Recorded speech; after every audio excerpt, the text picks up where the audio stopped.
My 27F, GF's 25F, best friend is jealous of me and it's hurting my GF. Relationship advice. My 27F, GF's 25F best friend, 27F, is jealous of me and my GF is hurting. My 27F, girlfriend's 25F, best friend, 27F, is jealous because she feels she's losing her best friend to me, and she refuses to communicate better with my girlfriend, and I don't know how to help my girlfriend. Before me, they were like a couple, inseparable. They did everything together and had a really intense friendship.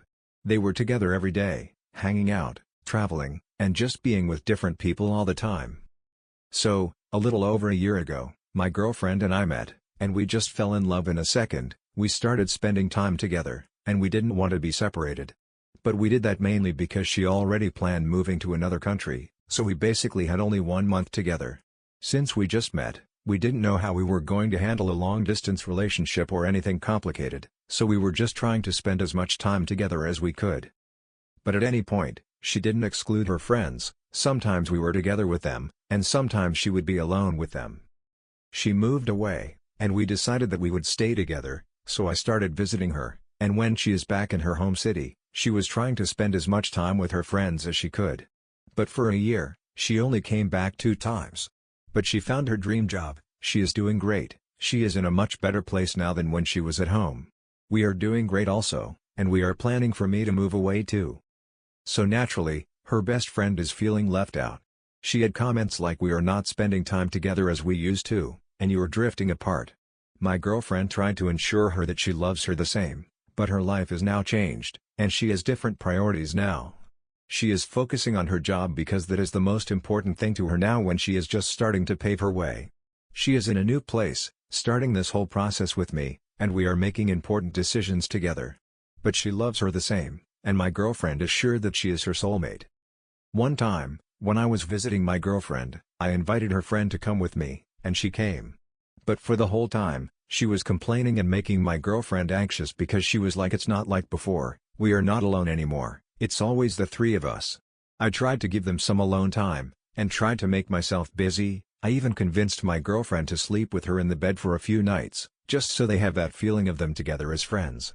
But that didn't help very much. She was like, okay, but we are still not alone. Then my girlfriend told her, okay, but this was your decision. You agreed to come to visit me at the same time as my girlfriend, so you knew that I cannot spend time only with you. When my girlfriend is back visiting us, I'm advising her to invite her friend for one-on-one time, because I want one-on-one time with my friends too, and that is healthy and natural. She even went to her best friend to spend a few nights at her place. But when we are all together, the situation is not much better. Even though her best friend is not in any way mean to me, she is even nice, and we get along great. But even I have that feeling sometimes that she is annoyed by my presence with her other friends, and my girlfriend has a very large group of friends. The situation is completely different, and they like me very much, and we spend a lot of time together, and it is great. A few months passed, and the situation is not better. My girlfriend is constantly anxious when we talk about our best friend. Last night she told me that she cannot understand how her friend is not happy for her, and she doesn't understand that she is content with her life. She is still longing for the time when both of them were mentally unstable, and dating 7 people a week, and always were there for each other when all those dates fail. Last night, my girlfriend told her that she misses her, and she told her, and I'm missing you when you were still crazy. I tried to explain to her that her friend is probably happy for her, but she is still in that place in her life, and the problem is not my girlfriend's life but her own because she does not have a job, and my girlfriend is independent, that my girlfriend has a happy and healthy relationship, and she still cannot find that for herself. And she is just missing her.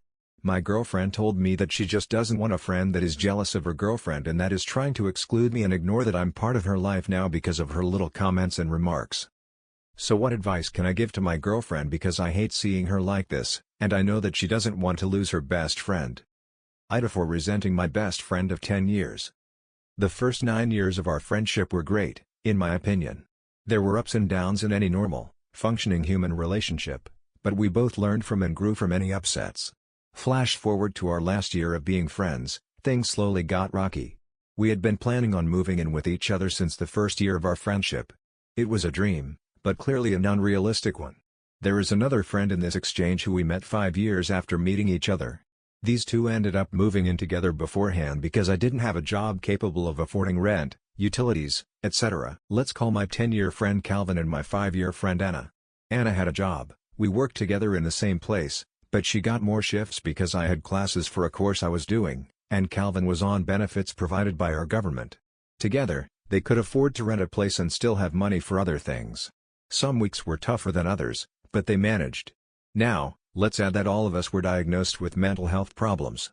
For me, depression, anxiety, OCD, and agoraphobia. Calvin was the same, minus OCD, but add in BPD and ADHD, and Anna was on the spectrum. I was never diagnosed as being on the spectrum, although Calvin and Anna throughout our years of friendship both said I definitely was based on how I act and do things, etc. This point is important later on. Now, let's say the last 6 months leading up to our plan to move in together were when SD started. We all had compromises in terms of what we needed from each other when moving in together. Mine was being clean. They were both very messy people. I was nice about it when we were friends, but now I don't need to hold my tongue. They lived in their own trash and filth. They said they felt more comfortable in a home with their mess. However, it was bags and bags of rubbish they hadn't thrown out either the week or 2 weeks prior to the rubbish bin days, just piling up. Mind you, they had a tiny bin, so a lot of those bags had food waste in them, so you can bet there were gnats, flies, and maggots about. They barely, and I mean barely, washed up most of the time I would come over and offer to wash up because it would be a month worth of dishes piled all over the kitchen counters, and there were always bowls, plates, and cups, usually with moldy food, left in their rooms sitting there for months. Plus, both of them had piles of their worn, dirty clothes in a corner of their rooms that would sit there for as long as I could remember. They would only wash the clothes they wore on their bodies, which usually consisted of the same clothes every time I saw them, or in Anna's case, work uniforms as well, and only wash the dishes they were using. I can't live with that, I would go insane. All I asked was that when we moved in together, we would be more mindful of these things, or at least keep their mess in their rooms. And Anna's excuse was that she cleaned up after her family for years and doesn't want to do it anymore, ignoring the fact that we all related to that because we all cleaned up after our families. It was just always a shock to my system going into their house.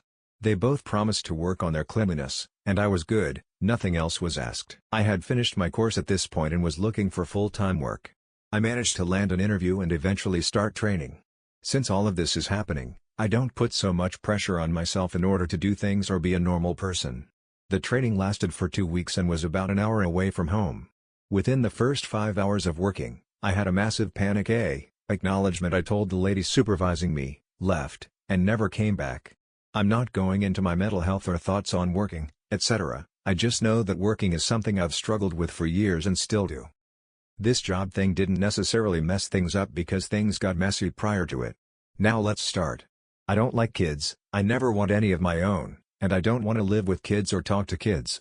I know that's rough, but that's just how I am, and I've been this way since me and Calvin first met. He knew this about me and pretty much adopted the same opinion.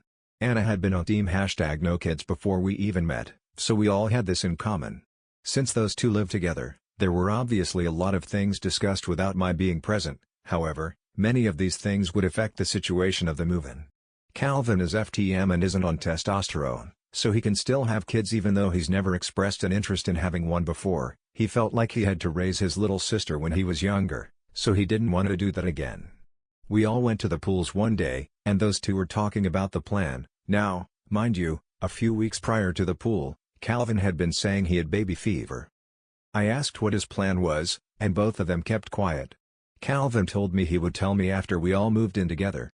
I didn't let it go, though, and I miraculously managed to figure it out with a few guesses here and there. I felt ISL.P in the face. He intended to sleep with guys, plus have them all sign contracts he made on a Word document in order for them to not pursue custody, and get impregnated. The next thing to add is that I don't like kids, but that doesn't mean no one in my life can have kids. It was more the realization he intended to tell me after we already moved in together, effectively trapping me in a rental agreement, so I couldn't say no regardless. I got mad, and he pinned my anger on me, saying I was a bad friend for not wanting to be in his life if he had a kid, which I never said. I just said I wouldn't move in together if you had one, because kids would make me severely anxious in my own home. I did say things would be different in the friendship if he had a kid, which I don't think is unfair to say because it is true. Things would be different, he would have another life to look after 24/7, and his life would revolve around the kid, which certainly means our normalcy and our friendships would change. I expressed sadness over such a change, but I never indicated I would hate or treat him or his kid differently because of the change, only knowing my dislike for kids not expecting a loving aunt, which initially he laughed over and understood. Mind you, Anna, the one who expressed her hatred for children much more than I ever did, was all for it, excited to be an aunt as long as the baby doesn't scream. He then, a few days later, when discussing it again, I was warming up to the idea, BTW, although not internally. I just wanted to believe this was his BPD acting up and wouldn't happen, so I continued with the moving and plans. He started talking about the move-in again. He said he wouldn't ask anything from us because he chose to have the kid and it would be his sole responsibility, and I held him to that. Velp. He then said he would want us to take care of the baby if he got sick, which isn't an unreasonable ask.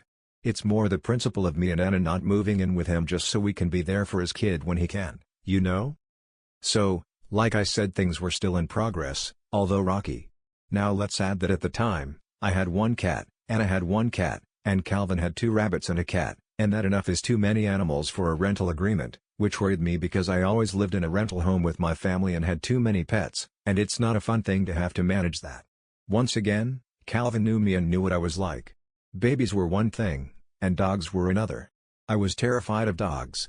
I have had too many bad experiences with dogs and had a cat ripped apart by dogs. And so he knew I never wanted to live with a dog. Well, you guessed it. The day I had that job interview, I asked him to drive me and pay for fuel. He did, and once it was over, I asked to hang out, but he said he couldn't because he and Anna were planning something later. I was curious and found out the night before they were discussing wanting a dog and then immediately looked up to buy a dog, and that afternoon after my interview, they were going to drive an hour and pay $700 for this dog that they were saving for their portion of the rental bond and weren't going to tell me. It just felt like they were intentionally sabotaging this move for me, not just because they were things I didn't want to live with but because they were being so secretive about it all. I'm not the type of person to expect people to like the things I like, and vice versa. I just wanted honesty and to know these things beforehand so that I didn't have to waste my time with the plans and thoughts of moving in together. And it just felt like I was being bombarded without so much as a heads up, and at that point I finalized that I wasn't moving in. However, some resentment grew, which I don't think is unreasonable considering how they handled this. I think a month later they invited me for a night ride to chat because they felt like I was distant and angry with them, which I was, but I would have gotten over it, and suddenly they tell me they are moving to another state because the cost of living is cheaper. Another SL.P. First of all, they were moving because their rent went up by $20. That's it. They had enough money between the two of them to more than afford it, but they spent their money on a lot of CR.P. Take out almost every night, hundreds of dollars of books on Anna's side because she had a second job at a bookstore, and other meaningless things that they didn't need to spend money on, but to them, $20 more of rent a week was too much, and they wouldn't be able to have money for literally anything else. Now I'm not well off, and my family struggles too. We are a family with only one source of income. Me and my brother don't work, my mother is sick and retired, and my other brother works for his own money and doesn't contribute. My dad is the only way we get money, and we struggle too. However, we know when not to spend and when to spend it, bills, rent, whatever is necessary. We don't splurge, we keep to the necessities, and we still live life happily. The state they plan on moving to is actually cheaper because their salaries change for the area and they earn less there, so things are cheaper, which is not that hard to understand. I understand Calvin wanting to move there because his dad lives there with his new wife, however, it was only stated to be because of the rent increase. They both also said if we had moved in together, they would never have changed in terms of their cleanliness. Another. G.D.MN. SL.P. At this point, I felt so G.D.MN betrayed considering they were talking about moving to this state together for a long time. It's Sue, Ed being a third wheel in a friendship. I've never been a good long-distance person, and with agoraphobia, traveling far away by myself terrifies me, so I said there was a big chance I would never go see them. Also considering I didn't have a job, flights were expensive, and I didn't have a license or car to get there either, which led to another "you're a bad friend" stereotype. I never said I would cut them off, I just said it would be difficult for me because of the long distance, and I expressed my desire for them not to leave. They didn't understand my emotions about this, and I thought, of course, you two would be there together, seeing each other every day, and I would be alone. So it would be a massive difference in dynamics. Well, this put a strain on our friendships. They ended up moving down there, and I showed as much support as I could. I was still hurt by all of their actions, plus the fact that I would only ever see them once a year when they come back down for Christmas with their families, and not too long before they moved. My cat, who I was going to bring with me when I moved in with them, had to be put down because he had a bad disease. I had an abnormal attachment to him. He was a way I coped with my mental health, and his death really affected me. It tore down a lot of my emotions. I was numb from a lot of things, adding in all the b.llsh.d they then suddenly th.u at me. Now back to the spectrum. Calvin said his reasoning for thinking I was autistic was because I can't make eye contact with people and because empathy is something I struggle with and always have. I am getting tested for autism soon since 2 psychologists and my doctor have expressed the possibility of me being autistic. Now one thing I can admit I was a SHT friend with was my empathy for Calvin's passing. While they were in the other state, they called and said Calvin's mom died. I felt as bad as I could and apologized. I wanted to be there for him, but I didn't show a lot of empathy, which was SHT, and I admit it was. I wish it was something I could fix, but I can't. I was still mourning my cat's death, and with my empty heart, I just didn't provide as much support as I could. And I regret that deeply. Flash forward, they both come back home to go to her funeral, and I was 100% about going and seeing him. Being there and helping him through this cause, I know how I would feel if my mom died. Well, my family was having money issues, and they had the funeral about a 40-minute drive from where I was. My mom couldn't drive, and at the time of the funeral, my dad was working. With the added lack of funds, I couldn't get an Uber, so I literally had no way of going, which killed me. The only option I had left was to ask him to drive me, and I felt horrible asking and said I wasn't expecting him to, and I didn't want to put anything more on his plate, etc. He rightfully said no, and I apologized and said I couldn't go, which he understood because he knew my circumstances. Now, just before his mom passed, I was planning on taking a break from them. Not ending the friendship but taking a break because I had some building resentment and wanted to fix myself so I could fix our relationships. I held this off for a while after his mom's funeral. And he stayed in the area with family, and I messaged wanting to meet up, provide support, and just be there for him. It was a radio silence, and I understood his mom died, things would be hard, but this went on for a while, and then eventually they went back to their state without telling me. Now this is the last thing I knew I effed up on, but it's too late to rectify, and now I don't really care. I ended up taking the break without informing them, removing them from everything, and basically ghosting them. Which was the wrong thing to do. I know this, but I have flaws too. He messages me, saying he sees how it is, how little his friendship means to me, and basically goes on about how he feels about me, which I will talk about soon. I apologize and explain everything, saying I'm sorry for not informing you both. I was taking a break and just ghosting them. He didn't want to hear it and said he didn't want to bother fixing this friendship anymore and that it was over. I ended things by saying I wanted to take this break, and I hope that afterwards, when I am in a place where I am not mentally k.ll.ng myself every day, he can be there to hear me out because I still love him and want him in my life. I was severely su.c.d.l. and needed to do this for myself. But ultimately, things ended. Now he kind of made me feel worse about our friendship by saying he felt like our whole friendship consisted of me being his dictator and that he had to let go of the things he wanted so he could accommodate me. And this for months ruined my perception of myself. Therapy was what held me together. My other 2 friends kept trying to tell me that isn't how I am at all and that they felt throughout them knowing Calvin that he was a toxic person. I still today feel horrible about what was said today. My mom was another person who was furious about everything that he said, saying all of it was unjustified and untrue. There was a part where he said most of our friendship he had to pay for me to eat out with him or go to events of movies etc. And even I can sit here and say I was the type of friend who didn't care what I was doing with my friend as long as we're together. I never asked to go out to eat, to movies or whatever, and I've always always said how much I don't feel comfortable with him paying for me, and he would always say he wanted to etc. And when I got a job, I did the same thing. Then he said he had to always drive me places and never receive fuel money, which my mom got very angry at, seeing as she always provided fuel money for him because she felt bad she couldn't drive me anymore. It's just a whole mess, and I need to know what people think. Ida? I, F30, now realize my husband, M39, is abusive. How can I deal with the pain? I have been married for over a year. I didn't live with him before due to religious reasons, Muslim. I met him through family friends. No kids. Before marriage, I lived with my parents and own a house which I rent out. I work in the banking industry and earn around 200k plus. My husband also owns his home. Lived alone and has a good job.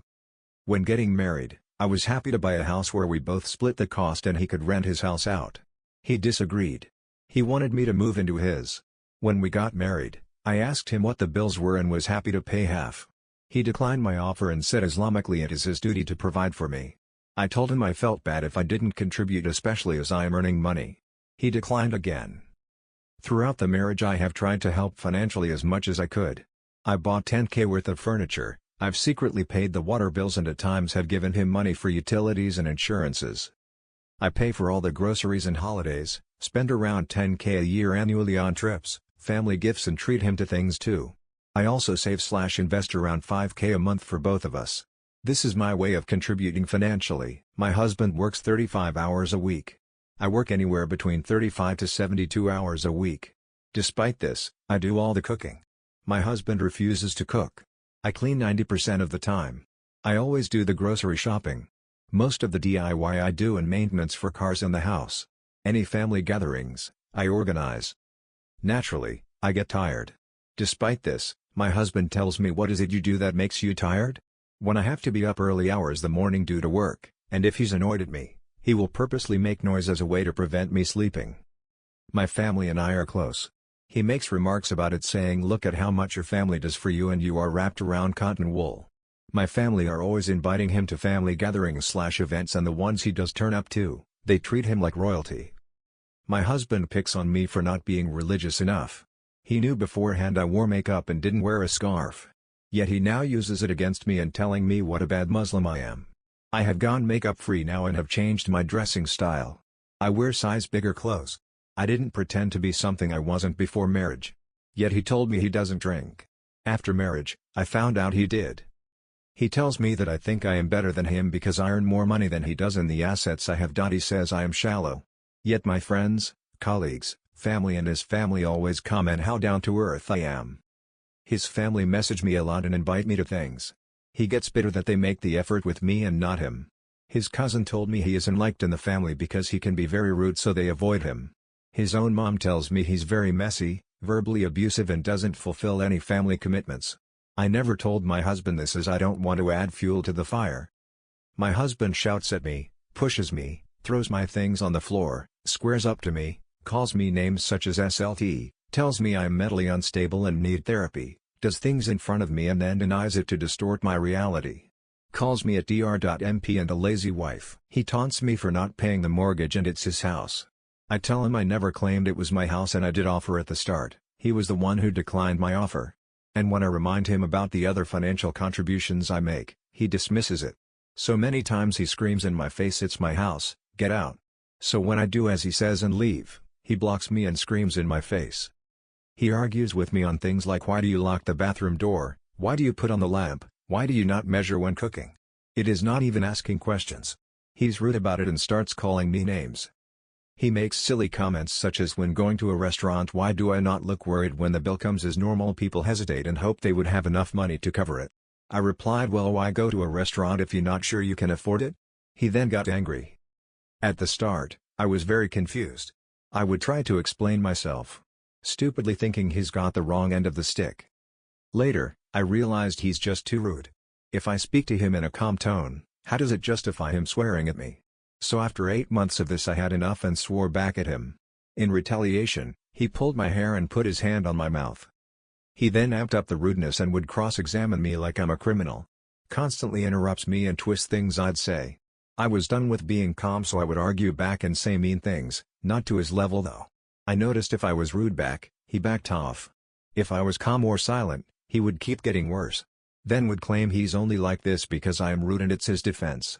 Totally dismissing that he'd been like this from the start of the marriage and I over time cracked. But according to him, it was me who was too rude and deserved the abuse I got. Eventually I had a mental breakdown and started to harm myself as a way to cope. My family don't know about this. He calmed down for a bit and told me he was sorry and loved me dearly. And he will seek therapy. I also started therapy to help me through everything. Months down the line, I could see my husband was slowly going back to his old ways. I also found out he never went therapy.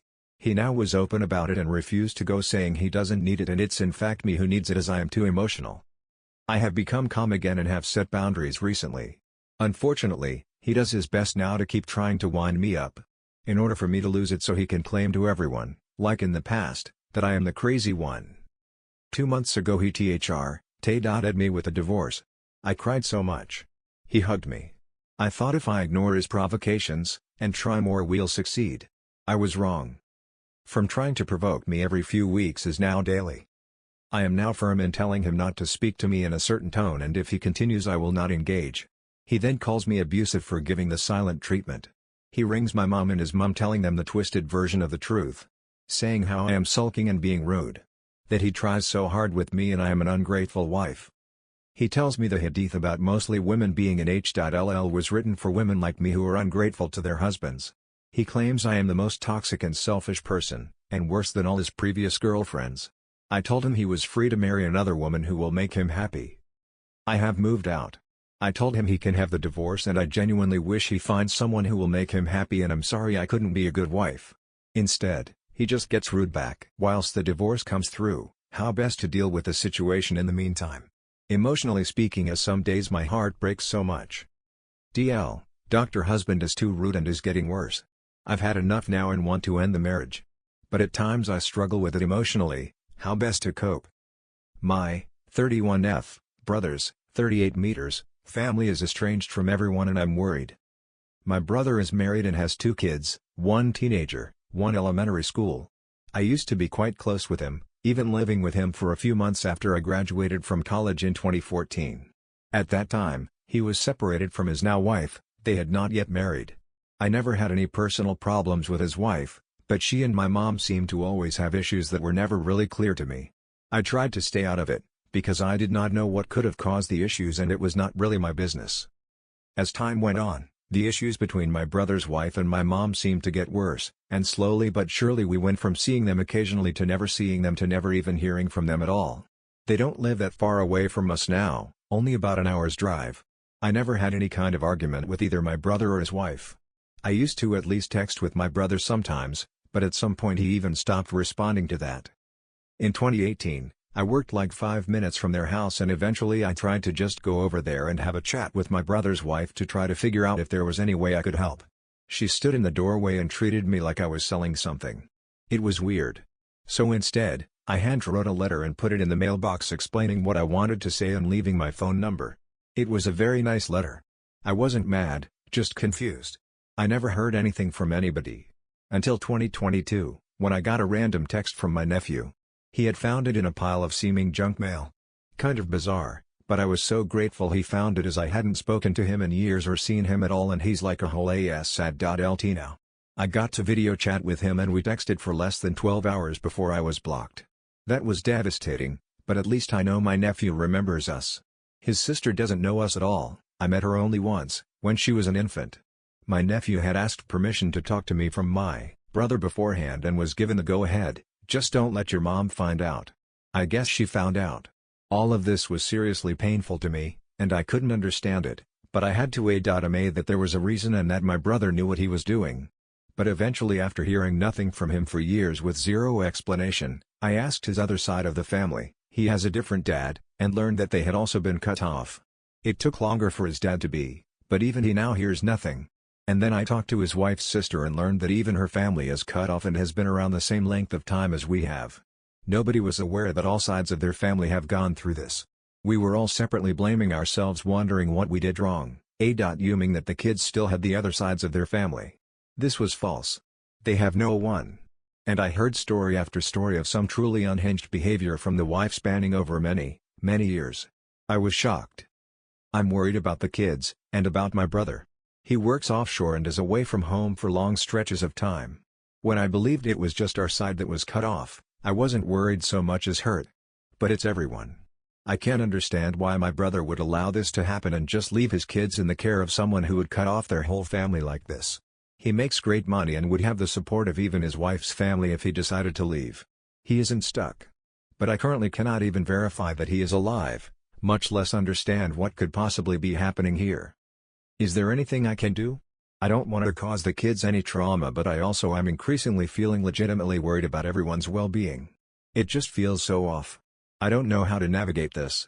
If my brother told me to leave him alone, I would do so, but he has never said that. We've never gotten into any argument. I haven't been blowing him up, but I have tried contact over the years in every way I could think of and gotten only radio silence. I suspect his wife monitors, uses a lot of his online accounts, and he may not have even seen many of the messages, but at the same time, there's no way he has been prevented from contacting anyone. He is a very tech-savvy person, and he's not home most of the time anyways, so I don't see how she could control that. I vacillate between being angry with my brother for doing this and being worried about whether he and his children are even okay. DL. Doctor, my brother and his kids are cut off from all sides of the family, ours, his dad's, and his wife's, with spurious reasoning for all, and I'm worried but not sure there's anything I can actually do about this. My question is there anything I should be doing, or should I just let it go and hope the kids are okay with zero family support and a mom who seems to be suffering from some kind of mental illness, a dad who is always at work? Edit. I appreciate any responses, but if all you are going to do is question my motives, I'm going to block you. Obviously I cannot fully explain every detail of what has happened over a 10+ year period in a Reddit post, and you cannot get a full picture of all family dynamics. Even I myself do not have that. I'll answer any questions as best I can, but I am going to have to ask that you assume best intentions here, because it's not helpful to me to have people jumping down my throat for caring about my brother and his kids.